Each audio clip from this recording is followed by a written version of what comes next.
Today guys, we are back and we are talking how mid-handicap Dave can get to single figures. And guys, if you want to know exactly how to do that, make sure you hit that subscriber button, because every single Saturday we are talking through things that Dave can improve on, because we know that he's hitting his driver better, we know that he's hitting his irons better, we know that he's chipping and putting is better than it's probably ever been, but he's still not lowering those scores. But why is that? And one big thing we've seen in previous weeks, you'll see shots on screen right now where Dave's hit good shots, but they've certainly not gone in the right direction. You can see a tendency is to maybe pull a couple of shots, or then he might overfade them. And it's down to basics, and this is where, for Dave, we're starting again, because we've done a lot of lessons and he's done a lot of coaching and he's probably watched a lot of YouTube videos, as I know he does, and we're still not obviously getting to that single figures that we believe he can get to pretty easy, in my opinion. But he's thinking about what he needs to do to get that ball launching higher, he's thinking about his equipment, but one thing he's not thinking about, and this is what I see from a lot of everyday golfers, you're coming onto the tee here, you're having a look, and quickly you're looking down the hole, and then you hit your shot. Oh.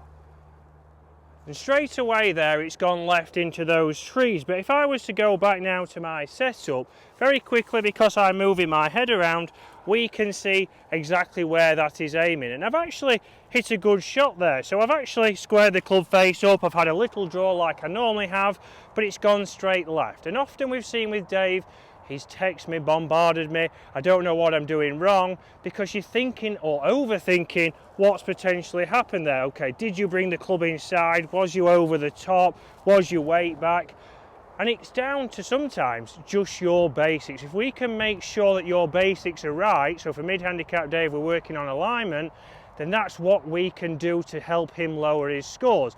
Because he's not hit a bad shot there, he's actually squared the club face up, he's got it going in the right direction, it's not over curved, but yes, it's in the trees or it's out of bounds, for example, and that is not helping his scores. And sometimes it can be the tee box could be sending you over there, which I do see a lot, but sometimes a little thing that could help you out is getting something like this. Getting something like this TaylorMade golf ball, the Stripe TP5, and using this as an alignment aid. It doesn't have to be this big, but maybe when you're just trying to figure it out, something like a Stripe golf ball could help you out fantastic. A triple track or even a duo soft with a new 360 line, so any golf ball basically, or even draw one on.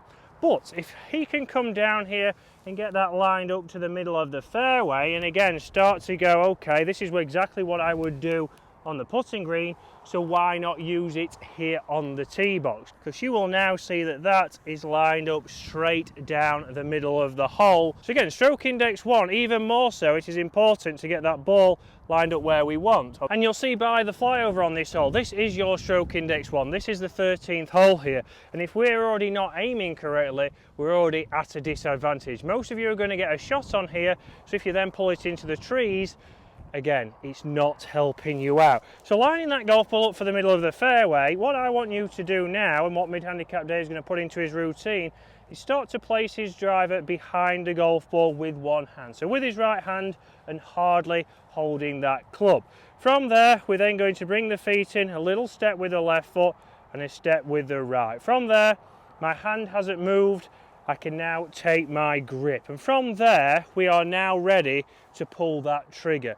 So you can see a lot of the times what we start to see is people come in with two hands, place it behind, you're looking down the hole, and then quickly there, I'm aiming left. I would hope now mid-handicap Dave would see, well, that driver's not square to that golf ball, so I'll be able to shuffle around. So get that in there, get that square, take my stance, and from here now, we should hopefully make the same swing.